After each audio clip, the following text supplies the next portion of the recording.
Hello students, welcome to our maths class standard 7th, chapter 5. In chapter 5, in the earlier video we discussed about complementary angles, supplementary angles, adjacent angles, linear पैर angles, बराबर ये सब के बारे में मैंने आप लोगों को सिखा दिया। याद है ना सब?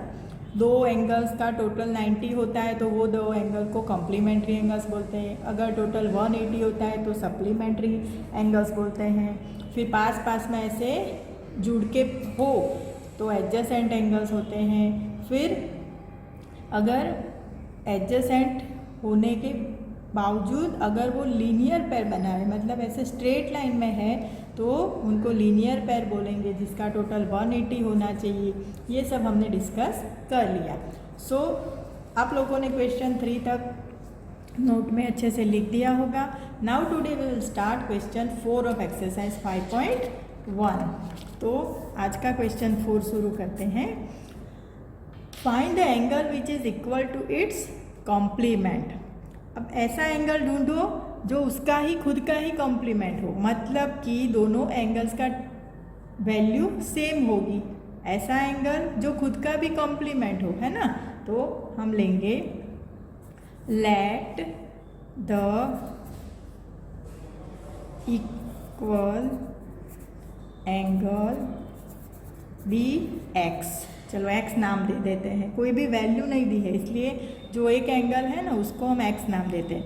तो वो इक्वल है अपने कॉम्प्लीमेंट जितना, मतलब कि एक्स प्लस एक्स दोनों एंगल का टोटल करेंगे तो 90 होगा, क्योंकि कॉम्प्लीमेंट्री एंगल से इसलिए 90 टोटल होगा।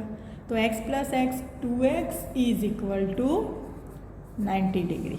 अब x इज इक्वल टू 90/2, ये नीचे आ गया ना 2, therefore x is equal to 45 degree. तो ये हो गया आपका क्वेश्चन 4 का answer. Now question 5, find the angle which is equal to its supplement. इसके जैसा ये बस सप्लीमेंट है, तो let the equal angle be x. इसको भी एक्स का ही नाम देते हैं। Therefore x plus x is equal to, supplement है ना तो 180, बराबर। Therefore 2x is equal to 180 degree. Therefore x is equal to 180/2। Therefore x is equal to 90 degree. ये हो गया आपका 5th वाला आंसर। अब question 6, in the given figure angle 1 and angle 2 are supplementary angles. यहाँ पे जो आपकी टेक्स्ट बुक में फिगर दी है कि 1 and 2 सप्लीमेंट्री है ना, देखो लीनियर पैर बन, सप्लीमेंट्री मतलब 180 टोटल हो रहा है दोनों का, तो 180 है। If angle 1 is decrease, what changes should take place in angle 2 so that both the angle still remain supplementary. अब दोनों को सप्लीमेंट्री तो रखना ही है, पर कर क्या रहे हैं, ये क्या बता रहे हैं कि एंगल 1 का मेजरमेंट डिक्रीज हो रहा है। तो चलो हम चेक करते हैं क्वेश्चन 6। अब दोनों सप्लीमेंट्री है, मतलब angle 1 plus angle 2 is equal to 180, इतना हमको बोल दिया है उसने। सो व्हाट चेंजेस, अब क्या करना है, इफ एंगल 1 इज डिक्रीज। अब मानो एक काम करते हैं, हम लोग इनकी कोई वैल्यू ले लेते हैं, बराबर। क्वेश्चंस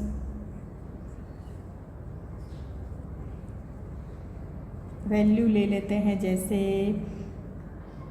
चलो दोनों की सेम वैल्यू लेते हैं कि ये 90 था और ये भी 90 है, तो दोनों 180 है।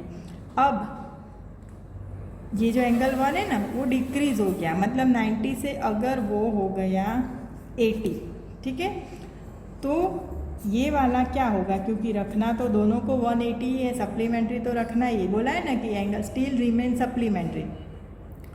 तो यहाँ क्या होगा, 80 प्लस 100, सो क्या हुआ, एंगल 2 जो है वो इंक्रीज हो गया, पहले 90 था अब 100 हो गया, है ना।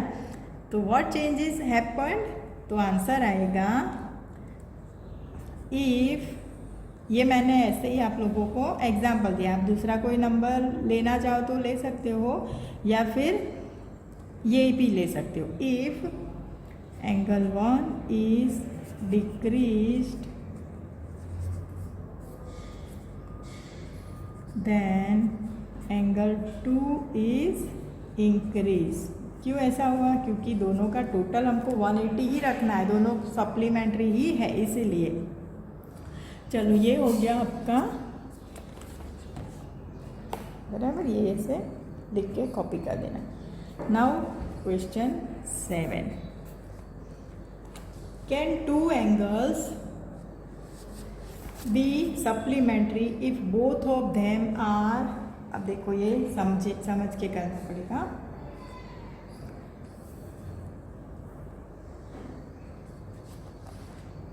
यहाँ पे क्या बताया, can two angles be supplementary if both of them are. इसने पूछा है कि दो एंगल सप्लीमेंट्री हो सकते हैं अगर वो दोनों एक्यूट हो। फर्स्ट वाला क्या बोला? एक्यूट, मतलब अगर दोनों एंगल एक्यूट हो तो क्या वो सप्लीमेंट्री हो सकते हैं। अब एक्यूट मतलब 90 से छोटे, तो 90 से छोटे कोई भी ले लो, जैसे 50, तो 50 + 50 या 50 + 40 या 50 + 60, कोई भी दो एक्यूट एंगल लो, आप अपने आप भी सोच सकते हो। एक्यूट मतलब 90 से छोटे, तो उसका टोटल करेंगे तो क्या वो सप्लीमेंट्री होंगे। सप्लीमेंट्री होने के लिए तो टोटल 180 करना पड़ेगा, और अगर दो एंगल 90 से छोटे होंगे तो उसका टोटल कभी भी 180 नहीं होगा। मिनिमम हमको दोनों एंगल 90 + 90 तो लेने ही पड़ेंगे, तब जाके 180 होगा। समझ में आ रहा है? इसलिए फर्स्ट का आंसर आएगा नो, बराबर, ये लिख देना। क्वेश्चन लिखना कैन टू एंगल्स वाला करके फिर एक्यूट करके नो लिख देना। फिर दूसरा है ऑब्ट्यूज। अब यहाँ पे वही क्वेश्चन कि can two angles be supplementary if both of them are. अब दोनों ऑब्ट्यूज एंगल हो तो फिर वो सप्लीमेंट्री हो सकते हैं, मतलब दोनों का टोटल 180 हो सकता है। अब ऑब्ट्यूज एंगल का मतलब है दोनों एंगल्स की वैल्यू 90 से ज़्यादा है, दोनों की 90 से ज़्यादा है, तो फिर वो तो अगर हम टोटल करेंगे तो 180 से तो ज़्यादा ही हो जाएगी ना, इसलिए यहाँ पे भी नो, दोनों सप्लीमेंट्री नहीं हो सकते। और थर्ड है राइट एंगल, मतलब अगर दोनों राइट एंगल है, राइट मतलब 90 डिग्री, तो अगर 90 का टोटल करेंगे तो 180 हो जाएगा ना। तो हाँ, ये यस आएगा कि अगर दोनों राइट एंगल है तो वो दोनों सप्लीमेंट्री एंगल्स हो सकते हैं, इसलिए इसका आंसर आएगा yes.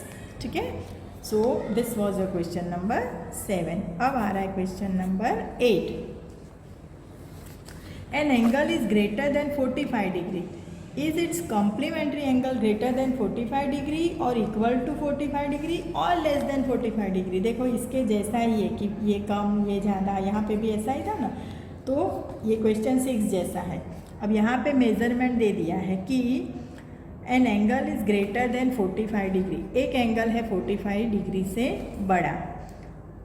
Is its complementary angle greater than 45 degree, अब 45 से बड़ा, चलो इधर हम 50 ले लेते हैं, 50 की इजी होती है ना value, plus dash is equal to, complementary है मतलब दोनों का टोटल 90 हो रहा है, और इक्वल तो is its complementary angle greater than 45 degree और इक्वल टू 45 और लेस देन, तो उसका जो कॉम्प्लीमेंट्री ये वाला जो है वो क्या 45 से बड़ा होगा, छोटा होगा कि उसके जितना ही होगा। तो चेक करो तो कितना होगा, यहाँ 40 डिग्री हो जाएगा ना, तो ये तो 45 से छोटा होगा। 50 के बदले आप कोई भी दूसरा एंगल ले सकते हो, पर वो एंगल कैसा लेना है आपको, 45 से बड़ा, क्योंकि उसने बताया है ग्रेटर देन 45 डिग्री है। तो कोई भी एंगल लोगे, 46 लोगे ना, तो भी यहाँ पे फिर आपका कितना आएगा, कम ही आएगा, बराबर 44 आएगा। तो it will be less than 45 degree. तो हमारा आंसर क्या लिखोगे, पूरा an angle is greater than 45 degree, तो its complementary angle will be less than 45 degree. ये आपको पूरा सेंटेंस लिखना है, मैं यहाँ पे सिर्फ इतना बोल रही हूँ। कैसे लिखोगे, if an angle is greater than 45 degree, तो its complementary angle is less than 45 degree. इस तरह से लिखना है आपको। Now question number 9 in the adjoining figure. अब यहाँ पे एक फिगर दी है, देखिए मैंने यहाँ पे फिगर बनाई है, ठीक है, वही जो टेक्स्ट बुक में दी है ना, वो मैंने यहाँ बड़ी वाली बनाई तो आपको साफ दिखेगी। अब क्वेश्चन क्या है हमारा, in the adjoining figure is angle 1 adjacent to angle 2। अब यहाँ 1 कहाँ है, यहाँ है, और 2 यहाँ है, ये दोनों एडजेसेंट है ना, पास पास में जुड़ के जब होते हैं ना दो एंगल तो उनको एडजेसेंट एंगल्स बोलते हैं। तो फर्स्ट का आंसर आएगा यस। क्वेश्चन लिख के आप लोग यस लिखना। फिगर भी ड्रॉ करनी है, ये वाली कैसे ड्रॉ करोगे, पहले ये फिर ये, ऐसे बड़ा सा एक्स बना दोगे और फिर ये वाली लाइन, एक्स्ट्रा जो लाइन है ना वो ड्रॉ करोगे तो फटाक से आपकी फिगर बन जाएगी। पहले बड़ा सा एक्स और फिर ये साइड वाली लाइन और फिर सारे नंबर्स और ये पॉइंट्स के नाम लिख देना, फिर क्वेश्चन लिखना और फिर इस तरह से यस और नो आंसर लिखना। चलो second, is angle A O सी, कहाँ ए ओ सी, ए ओ, ये वाला ओ है, A O C adjacent to A O E, adjacent to A O E. तो A O C adjacent to A O ई। अब देखो कल एक ऐसा क्वेश्चन था, वैसा ही है ये और ये एडजेसेंट है, नहीं, ये वाला एंगल तो ये वाले एंगल के अंदर इंक्लूड है, वो दोनों पास पास में नहीं है, ये तो उसका पार्ट है, इसलिए नो, ठीक है, पार्ट है उसका, बाजू बाजू के एंगल्स नहीं है ये। फिर third, do angle C O ई, कहाँ है सी ओ ई, सी ओ ई, ये वाला, do angle C O E and E O D, E O D, ये वाला E O D, form a linear pair. तो ये दोनों लीनियर पेयर बना रहे हैं, देखो ये वाला और ये वाला, ये दोनों एंगल्स लीनियर पेयर बना रहे हैं, हाँ बना रहे हैं, देखो एक लाइन में आ गए ना दोनों एंगल, दिस एंड दिस, दोनों एंगल मिलके पूरी एक लाइन बन गई तो लीनियर पेयर बना रहे हैं, तो उसका आंसर आएगा यस। फिर फोर्थ देखो, are B O D and D O A supplementary, B O D, कहाँ है B O D, B O D ये वाला, and D O A, D O A, तो ये वाला, मतलब ये वाला और ये वाला। अब किसकी बात कर रहे हैं, ये एंगल 4 और एंगल 5, देखो नाम अगर देखें ना तो एंगल 4 और angle 5 are supplementary, yes, supplementary मतलब 180 टोटल दिखा रहे हैं ना, तो यस, लीनियर पेयर मतलब 180 टोटल, तो उसका भी आंसर यस आएगा। तो सप्लीमेंट्री 180 मतलब सप्लीमेंट्री। चलो next is fifth, is angle 1 vertically opposite to angle 4। Angle 1 जो है यहाँ नंबर भी दिए और नाम भी दिए, तो हम नंबर की बात कर रहे हैं। Angle 1 is vertically opposite to angle 4, देखो अपोजिट में है ना, बिल्कुल देखो ये एक्स ऐसे क्रॉस इंटरसेक्शन लाइंस हैं और बिल्कुल इसके सामने ये वाला है, तो ये वर्टिकली अपोजिट एंगल्स हैं, यस। फिर what is the vertically opposite angle of angle 5। अब ये 5 नंबर का जो एंगल है उसका अपोजिट कौन सा है, तो यहाँ पे पूरा एक्स को देखने का, और ये वाले पार्ट का अपोजिट तो ये वाला है ना, पूरा एक्स को देखो, इधर 2 इंटरसेक्शन लाइन और ये वाला पार्ट उसका अपोजिट है, तो ये वाले एंगल का नाम क्या है, इसका नाम है सी ओ बी। देखो ये पूरा है ना सी ओ बी, तो उसका नाम है एंगल सी ओ बी, ठीक है। ये था आपका question number 9। Now question number 10, उसके लिए क्या है क्वेश्चन नंबर 10, 9 तो वहाँ कर दिया हमने, अब आता है 10। तो indicate which pairs of angles are, अब ये वाली फिगर आपको देखनी है टेक्स्ट बुक में नीचे, तो indicate which pairs of angles are vertically opposite angles. देखो अब यहाँ पे भी देखो, मैं आपकी फिगर यहाँ ड्रॉ कर देती हूँ, ये एक लाइन ऐसे ड्रॉ करने की, बड़ी वाली लाइन है ना वो पहले ड्रॉ कर देनी, और फिर ये एक्स्ट्रा एक जा रही है, तो आपकी लाइन फटाक से फिगर बन जाएगी 1 2 3 4 और 5। यहाँ पे नाम नहीं दिए, यहाँ पे सिर्फ एंगल के नंबर्स दिए। अब ये नंबर्स देख के आप देखो तो which pairs of angles are vertically opposite angles. यहाँ पे कौन से वर्टिकली अपोजिट है, तो आप लोग देखो ये एंगल 4 ऐसे क्रॉस है ना वो, तो 4 का अपोजिट 1 है, देख सकते हो ना, ये पूरा इसका ऐसे जा रहा है तो इसका अपोजिट ये है, बराबर। तो एक मिल गई, तो लिख दो इसका है, लेकिन ये 3 + 2 ऐसे लिखना पड़ेगा। तो अभी हम सिंपल सा आंसर ले लेते हैं, क्या आएगा, एंगल 4 एंड एंगल 1, ठीक है। ये आपका आंसर 1 हो गया।